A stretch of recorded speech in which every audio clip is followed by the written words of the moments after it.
Assalamualaikum warahmatullahi wabarakatuh. Perkenalkan, nama saya Rindiani berpendidikan dengan NIM 2222111005. Di sini saya akan mempresentasikan media yang telah saya rancang untuk memenuhi tugas mata kuliah desain mata pembelajaran Bahasa Indonesia berbasis digital dengan dosen pengampu Ibu Salmah Nailufaria, SPD MPD. Di sini saya mengambil puisi dari kelas 8 tingkat SMP.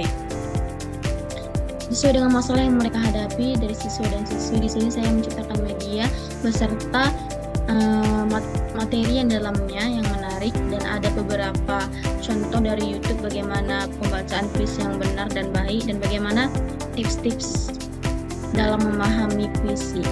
Nah, langsung saja kita ke materinya, yaitu menciptakan puisi. Nah, adapun materi yang pertama,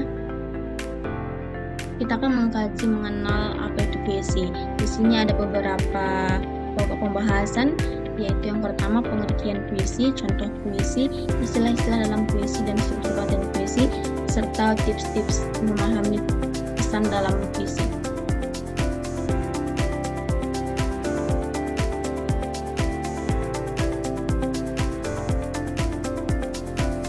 Nah, sebelum saya memasuki pokok pembahasan yang pertama, yaitu mengenai apa itu puisi, di sini saya sebagai penyedia desain mata pembelajaran bahasa Indonesia ini, di mana saya akan, sesuai dengan masalah yang telah dihadapi, setelah saya melakukan wawancara, saya akan menarik minat siswa dengan cara menyampaikan beberapa pertanyaan pemantik untuk memikat perhatian mereka.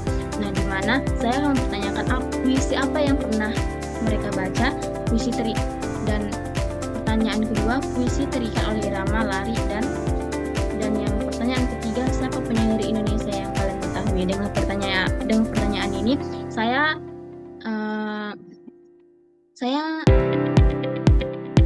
berharap mereka merasa tertarik dan penasaran, puisi apakah yang pernah saya baca, dan bagaimana sih puisi ini bisa terikat oleh irama, lari, dan bait, dan siapa saja penyair Indonesia yang mereka ketahui, yang saya ketahui, seperti itu dalam pemikiran siswa. Nah, setelah mereka menjawab antara ada interaksi antara guru dan siswa, maka guru boleh melakukan ataupun memulai pembelajaran yang pertama, yaitu mengenai apa itu puisi. Nah, sebelumnya saya juga melakukan seorang guru hendaknya melakukan pembacaan puisi, sebagai mana siswa boleh bisa meyakini bahwa puisi ini begitu menarik dan puisi ini indah jika dibacakan dengan benar, seperti itu. Nah, di sini saya mengambil salah satu puisi dari seperti Joko Damono dengan judul Yang Fana Adalah Waktu. Di sini kita bisa membacanya bersama-sama. Yang fana adalah waktu, yang fana adalah waktu. Kita abadi memungut detik-detik, kita abadi memungut detik demi detik, merangkainya seperti bunga sampai pada suatu hari kita lupa untuk apa. Tapi yang fana adalah waktu, bukan hanya kita abadi.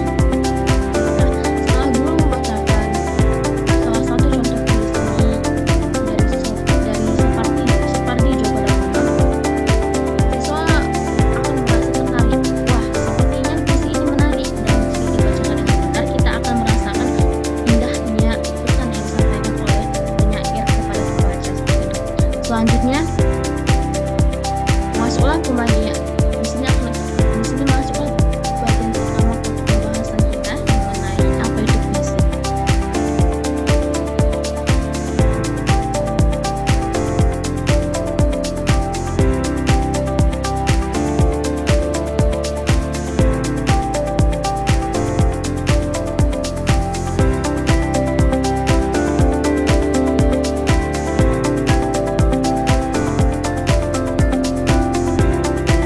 Nah, di sini terlihat bahwasanya saya sudah mengatakan puisi adalah karya sastra yang berupa hasil rekaman peristiwa, representasi, pengarang, atau tulisan yang berisi pesan puisi terikat oleh irama, lari, dan bait. Rima adalah pengulangan bunyi yang berselang, sedangkan irama adalah variasi bunyi saat membaca puisi. Nah, setelah itu masuk ke pokok materi pembahasan selanjutnya. Nah, di sini saya juga menyediakan contoh puisi dari sumber YouTube dengan judul Derai-Derai Cemara tahun 1949 karya Chairil Anwar. Di sini saya menyediakan videonya langsung, bisa dibuka langsung dan bisa disaksikan oleh guru dan siswanya.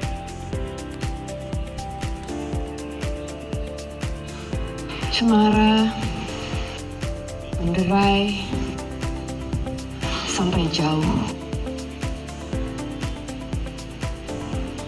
terasa hari akan jadi malam. Ada beberapa dahan di tingkap rapuh, dipukul angin yang terpendam.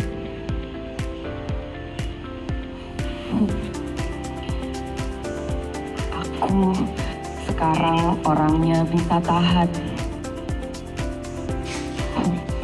Sudah berapa waktu bukan anak lagi.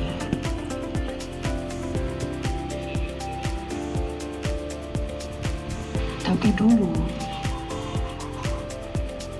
memang ada satu bahan yang bukan dasar perhitungan kini.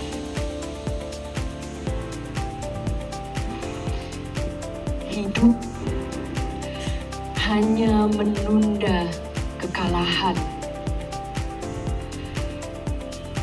tambah terasing dari cinta sekolah rendah, dan tahu ada yang tetap tidak diucapkan.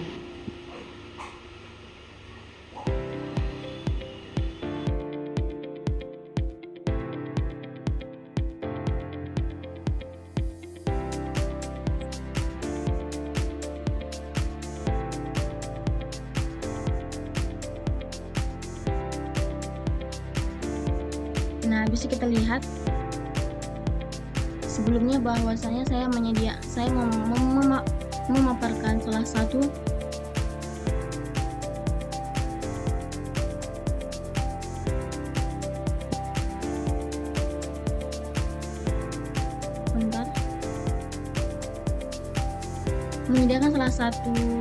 contoh puisi dari YouTube, di mana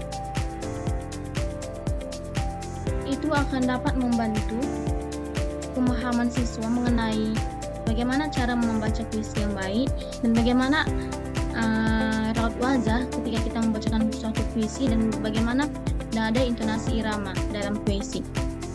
Nah, di sini juga ada contoh puisi yang mengajak guru dan siswa membacakan puisi Sapardi Djoko Damono yang berjudul Aku Ingin.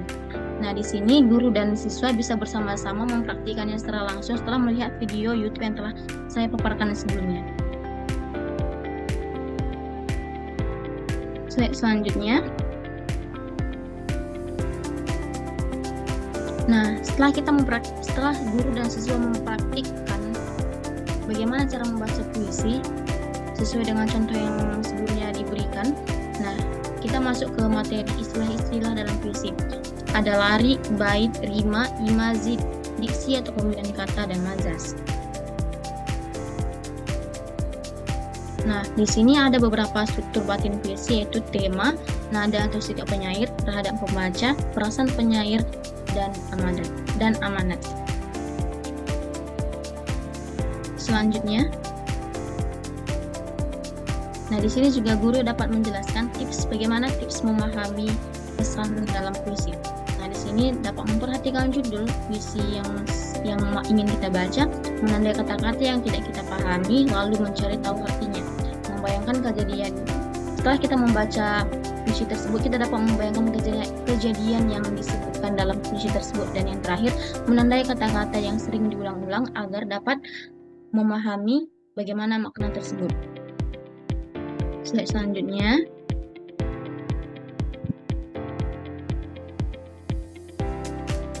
Nah, di sini kita dapat membandingkan majas-majas metafora, simile, dan repetisi dalam puisi.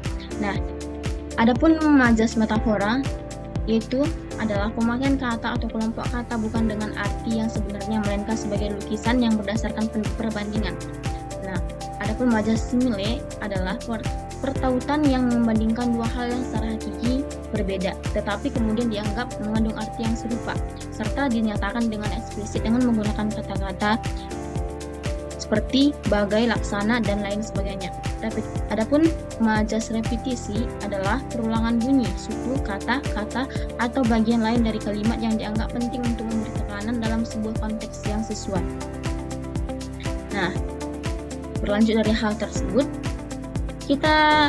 guru dapat memaparkan contoh puisi untuk pengimplementasian pemahaman Hujan bulan Juni. penyampaian materi yang sama. Di sini saya mengambil contoh puisi Hujan Bulan Juni karya Tak ada yang lebih apa bersama-sama bagaimana cara pembacaan dari dan cara hujan bulan Juni. suara yang Dirahasiakannya rintik rindunya kepada pohon berbunga itu. Tak ada yang lebih bijak dari hujan bulan Juni. Dihapusnya jejak-jejak kakinya yang ragu-ragu di jalan itu. Tak ada yang lebih arif dari hujan bulan Juni. Dibiarkannya yang tak terucapkan diserap akar pohon berbunga itu. Sapardi Djoko Damono.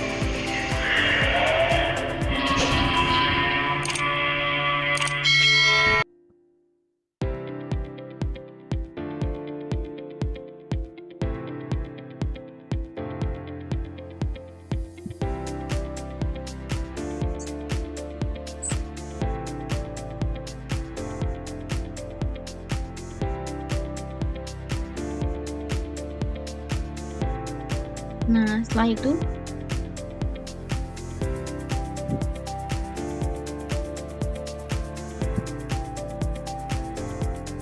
Kak, saya menyediakan kuis untuk memantapkan pemahaman dari siswa, di mana saya menyediakan ini dari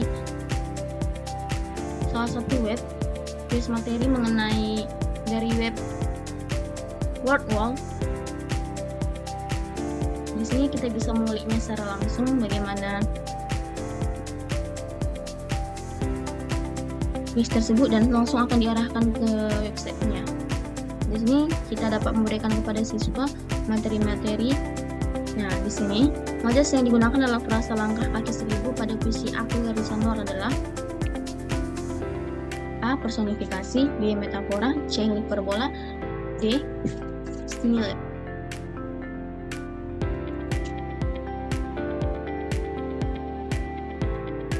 Yang kedua, amanat puisi berdiri tegaklah wahai pemuda karya W.S. Rendra Supratman adalah A. Pemuda harus berani melawan penjajah, B. Harus rajin belajar, C. Pemuda harus taat pada orang tua, D. Pemuda harus menjaga kesehatan.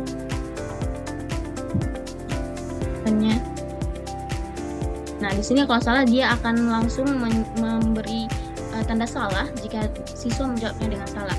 Nah, di sini diksi yang digunakan dalam puisi Aku karya Chairil Anwar adalah lemah dan baku, sederhana, informal, dan lugas, dende, rumit, dan berbunga-bunga.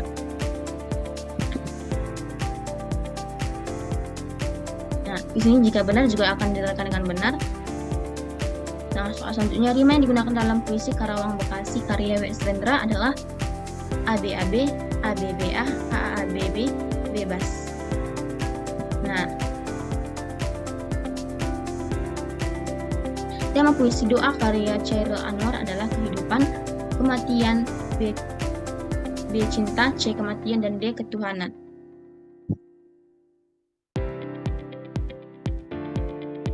Nah, ini bisa kita klik bersama-sama dan bisa langsung dipertanyakan kepada siswa apa itu jawabannya, dan secara langsung juga jawaban yang diberikan itu bisa dinyatakan benar atau salah.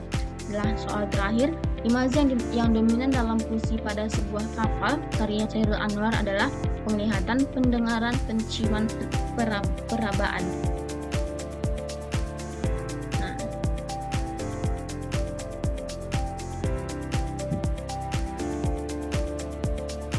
Nah, di sini juga langsung diberikan skor yang didapat oleh siswa dalam waktunya berapa, skornya berapa, dan salah berapa.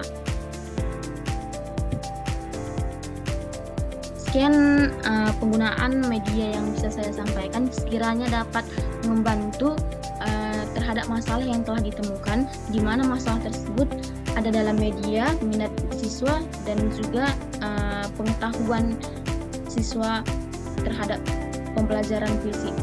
Nah, dengan pemahaman dari YouTube, web-web, dan lain sebagainya, sejalan dengan perubahan teknologi ataupun canggihnya teknologi yang sekarang ini, sekiranya dapat membantu pemahaman siswa lebih meningkat dan lebih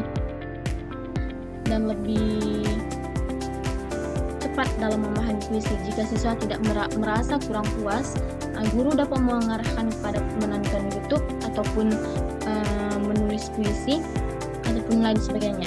Sekian pemaparan di media dari saya. Sekiranya ada salah kata ataupun perbuatan, saya mohon maaf. Assalamualaikum warahmatullahi wabarakatuh. Terima kasih.